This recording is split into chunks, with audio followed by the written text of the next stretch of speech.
at North Wilkesboro Speedway for the second time this year, and also the final race of the Cars Tour season. Doing a bit of reflection, the season obviously has not been what I wanted or the LPP team wanted. So with that being said, this is going to be my final race with the LPP team. So, you know, it sucks that it didn't work out. You know, it kind of just is what it is. No hard feelings, just the results weren't there.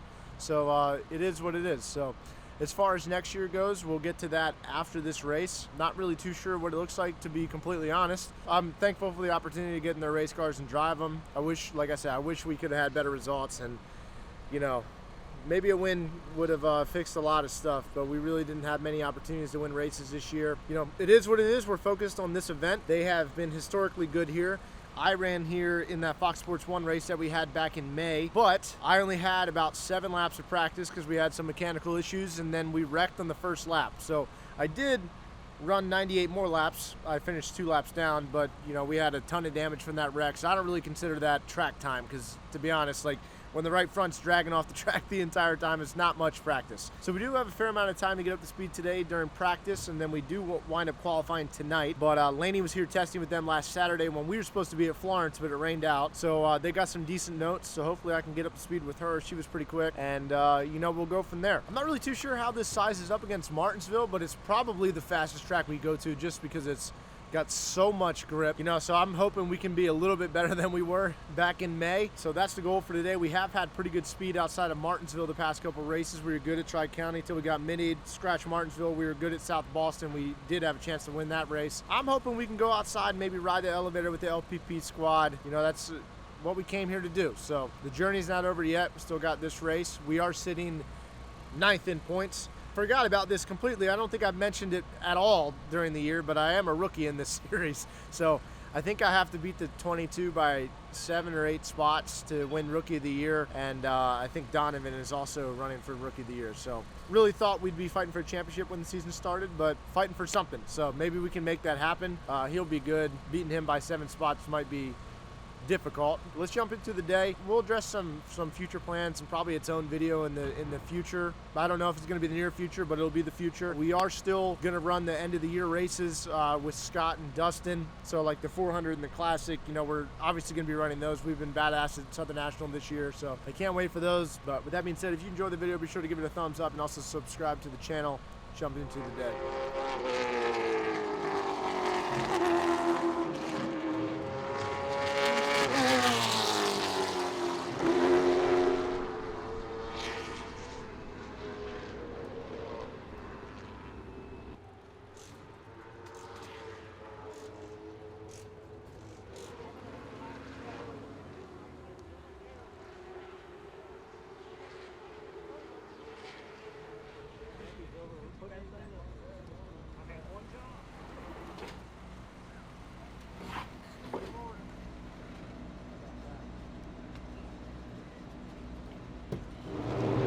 All right, so we're getting ready to qualify. I think we were P5 in second practice, which was pretty good. Our mock run was pretty quick. It's about a 10th off, though. 29 cars is pretty quick. So try and get a little bit more here. That's my best lap I've ever ran here. That's my best lap I've ever ran here. Like I said, I probably have the least amount of experience here, so on this track. So hopefully I can get a little bit more and have a chance at it.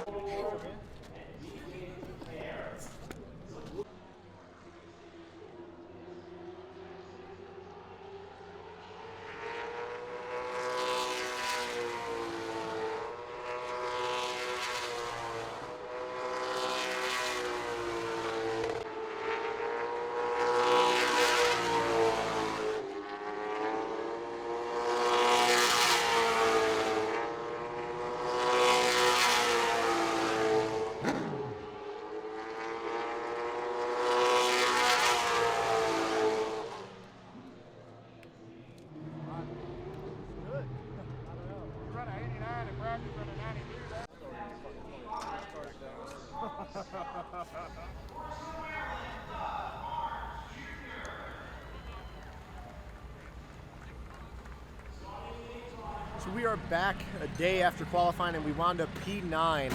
So not the best result, not the worst. I think I left a little bit out there on the track, and it's just one of them deals where the experience beats me. But as you can hear, the smart mods are about to start. So we are next. The Pro Late Model race just ended. So you know, the last race of the Cars Tour season comes down to this. This track is going to be a pain in the ass to pass at, but to be honest, I think we've got the car capable of doing it. So goal-wise, don't really have one. Just want to keep the car in one piece and move forwards and see where we wind up at the end. So to have a chance at the end, you got to be there at the end, and we didn't accomplish that last time, so maybe we can this time. Let's jump into it. So for the third race in a row, or second race in a row, whatever it is, the race did not record. I don't really know why. We have two recorders. We have one main one and a backup, and both have failed. So I'm going to buy new ones, new cables, new everything to ensure that it works in the next race. So we're coming to green here, and I'm rolling off P9. I got Parker on the outside and enemy number 1 in front of us.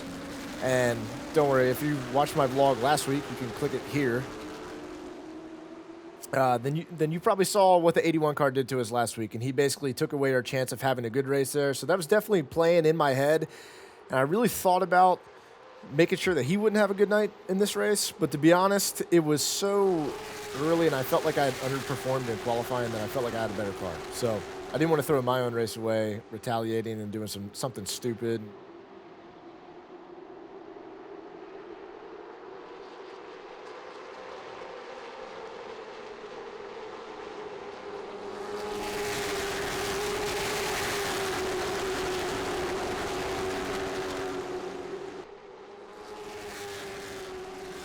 Donovan brakes here, and then that's going to be the first caution. It's that fast.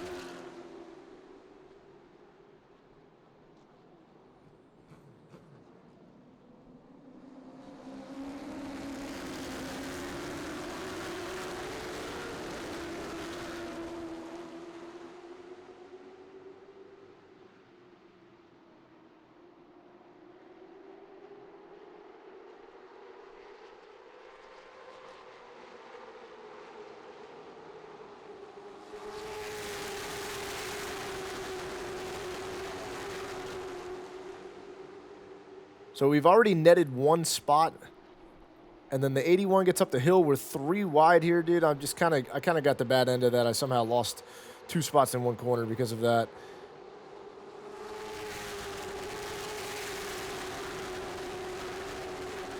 And then the next time we come back down into 3 and 4, I wasn't too sure what happened in the moment. I thought that Ronnie had cut a tire, but he basically told me the next day that he beat it itself. So I don't really know how that happened, if it was weird. I'm sure it would never be something on Hoosier's end, because they bring like the greatest product in racing. Like they're definitely reliable as hell, as you'll see as the race moves on with us. But Ronnie spins in the bottom of the corner because of that, and probably destroys the rear clip of his race car. So that's going to be the second caution.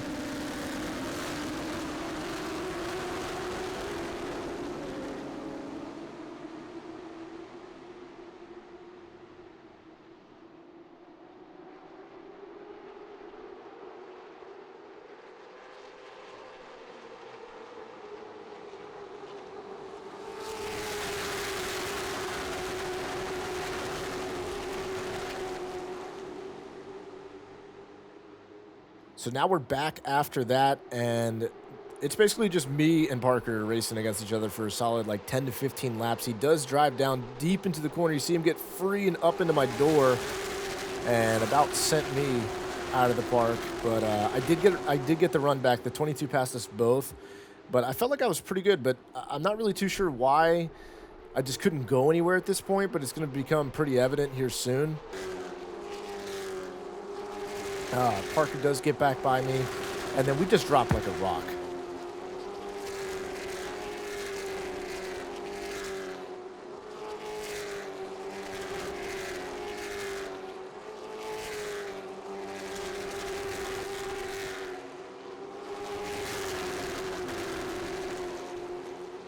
So I went from, I believe I was running 7th or 8th, to getting passed by everybody. Like, I can hear when these guys are stepping in the gas. I'm stepping on it sooner.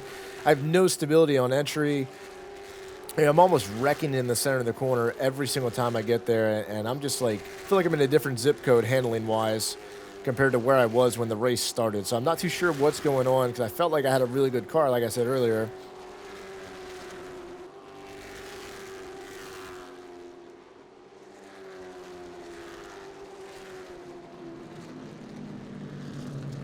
But thank God the car store has competition cautions after 45 laps. So we come in and we're just trying to make an adjustment and see what it's doing. And then as we jacked up the right side of the car, we saw this. And the right rear tire had completely come apart. And it's, you know, we're in rough shape. And this is not the track you want to have a right rear tire coming apart at, especially because after some shenanigans at South Boston with the 29 car, they made a rule that the only way you can change a tire is if it's completely on the rim and flat.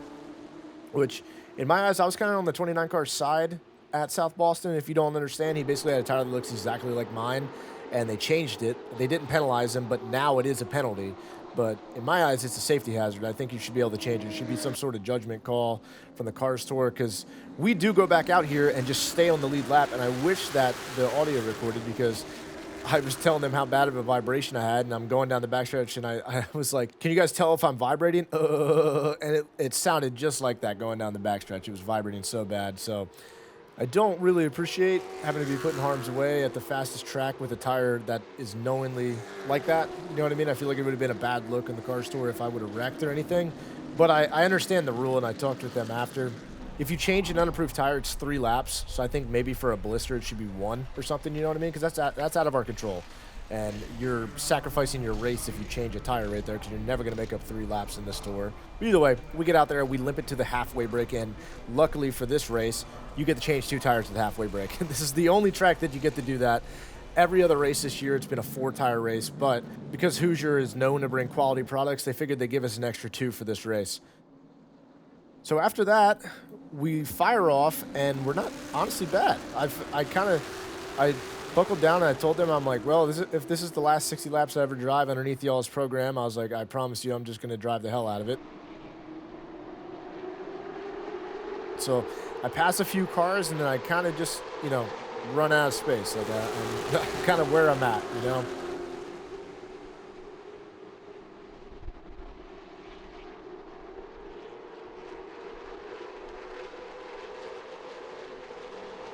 We do get around a couple people, and to be honest, I think, well, not that I think, I know a bunch of other cars were also having blistering problems, because there are cars that are running probably 5 spots in front of me right now that are a whole straightaway ahead, and they will come back to me and I pass them within this run. And the only thing I could think is that they probably had a similar issue, because like when I had it, I fell off of a cliff as far as speed.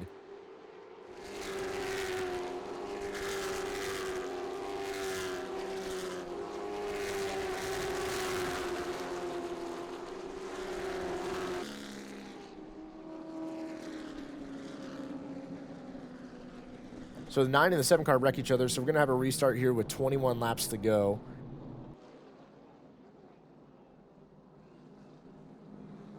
So we are 19th right now. So we've done a lot of things this year, but passing race cars is one of them. And, you know, we just kind of found our footing here. And I feel like I learned a decent amount about the track to finally take advantage of the track position. I did get in the Andrew Grady here and shove him up the hill.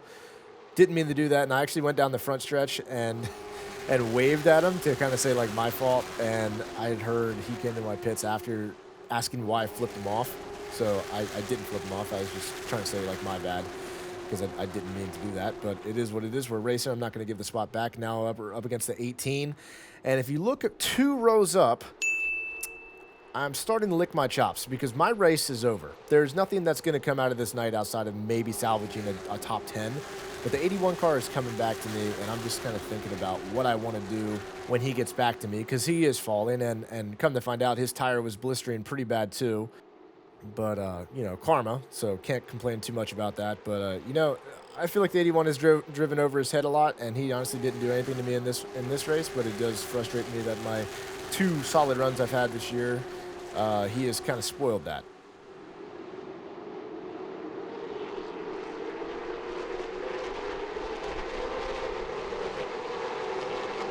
But basically, I didn't waste any time with him, and I drive down in the corner, and I just get on him and knock him out of the way probably faster than he's going to get knocked out of the program. And that's that. So I kind of thought he would drive back into me here, but he was really struggling with that right rear. So I didn't know that at the time, but I did know that he fell off of a cliff, so I figured he probably had an issue.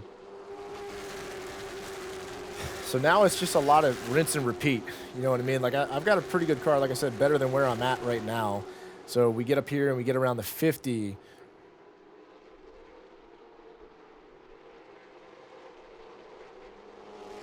And then I get to the 7 and I don't really waste any time, because I feel like if you waste time here, you're just going to piss off your rights. And by rights, I mean your right side tires, and then you're not going to be able to pass them, which is basically what happens when I get to the 44, who I've also had a few run-ins with this year, but it just is what it is. I didn't want to tear up this race car at this point, because while I was going down the backstretch with 5 laps to go, I decided that if they would have me, I would run one more race with the LPP team, and that's going to be the big South Boston race, the Ward-Burton race. It's 250 laps, and I believe that's November 7th. If you've been watching the videos, we've been really solid at South Boston this year, and I do still want to win a race with these guys, and I know that if we go to South Boston, I'm capable of it, and I know they're going to bring a race car that's capable of it. So we do bring it home here, P12 for the final race of the Cars Tour season. I feel like I actually learned some stuff about North Wilkesboro this time. It's a shame that we got bit in the ass with the tire, but, you know, it happened to a lot of people. It just happened to us a little worse than some others for this race. So they definitely spoiled our night, took us out of what probably would have been a solid top 10, maybe even a top 5 finish, and threw that away. So it is what it is, and we'll jump to the outro. And that concludes the Cars Tour season. Definitely not the night that we wanted. You know, the tire situation bit us in the ass. I'm gonna put some pictures here, maybe a video of what our right rear tire looked like.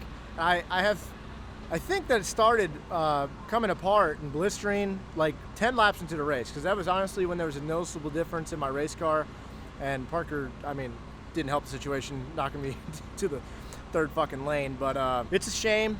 There's been a lot of like 50-50 draws with Hoosier this year. So, I mean, they have not brought a very good product to the racetrack. And like, fucking, I get it from the series and stuff like that, like their connections. But I would look elsewhere or have them straighten up their shit, because there shouldn't be like good tire codes and bad tire codes. Like it's ridiculous that you spend this much money to come to the racetrack and it's like all luck. You know what I mean? Like it's 50-50 most weekends whether or not you get a good tire. And then you come here and it's almost like a safety hazard racing on these tires, because my last set of tires, or right side tires, also started coming apart. And that's the talk all up and down the grid. I'm sure you won't see much of it on social media, but I'm telling you, like a lot of cars' tires came apart tonight. And I don't blame the series too much for what I'm about to say next, because there was like some shenanigans a couple weeks ago with the 29 car changing the tire, an approved but what would now be considered an unapproved tire. He changed a blistered tire, and they let him go back out there, and it honestly probably won him the championship tonight. It was like the difference maker. We came in, and I think there was like 5-10 laps to the break or whatever. See, the tire's blistered. It's a clear safety hazard, and hopefully the radio recorded so you can hear me going down the backstretch. But it's a clear safety hazard, and you know, we come here to compete, so we can't sacrifice 3 laps. You know what I mean? Our race is over. You might as well pull in and stop at that point. So we basically had our hand forced to go back out there and just pray that we didn't destroy a $120,000, $130,000 race car. So we need to be better than that as a series, whether it's a 1-lap penalty or if it's just a judgment call when it comes down to blistering. Like, you got to do something. And I already talked with the Car Story about it. I talked with Kip, and I'm sure they'll make the right adjustments. But Hoosier should be like ashamed of the product that they brought to the racing world this year. It's honestly an embarrassment. But with the way things work this year, I'm sure they made more money than they ever had before. So it's almost like you wish there was some sort of competitor like McCreary or something to come in board. But I'm not trying to go about the tire situation too much. You know, this year was full of ups and a lot of downs, but it's over now. Can't really change much. I don't know where we came back to in points, if I finished 9th or if I moved up a spot or something. I really don't know, but we wound up P11. Drove through the field there at the end. Obviously, if you don't know by now, that's why we dropped like a rock, is because of that right rear tire in the first half. So I initially said in the beginning of this video that was going to be my last race with LPP, but I talked to them and I'm going to come back and run one more race with them. So it officially will be the final race with LPP at the Ward-Burton. I think it's the Ward-Burton race or the Burton race or whatever they're having. It's a 250 lap race at South Boston on November 7th. We have been strong at South Boston every single time we go there, but I want to go there and put some BTA and like put on a show what we should have been doing. We've been running better as of late. If you exclude the practice day and qualifying at Martinsville, we have stepped up our program here, and I'm making sure that's not too late. I want to go out here and I want to win a race with this team. I want to get them a win before the end of the season, and that's exactly what I intend on doing. So we're gonna go all in on South Boston, and that'll be that. So kind of weighing the options like in the race, and I was like, I can't go out like this when it came to running for this team. That would be a disappointing way to end. So who knows what the future holds when it comes to the next race, but we're gonna give it all we got and go to our best track as with me and the group and try and win the race. So we're gonna do that. If you enjoyed the video, be sure to give it a thumbs up. Also subscribe. See you guys next time.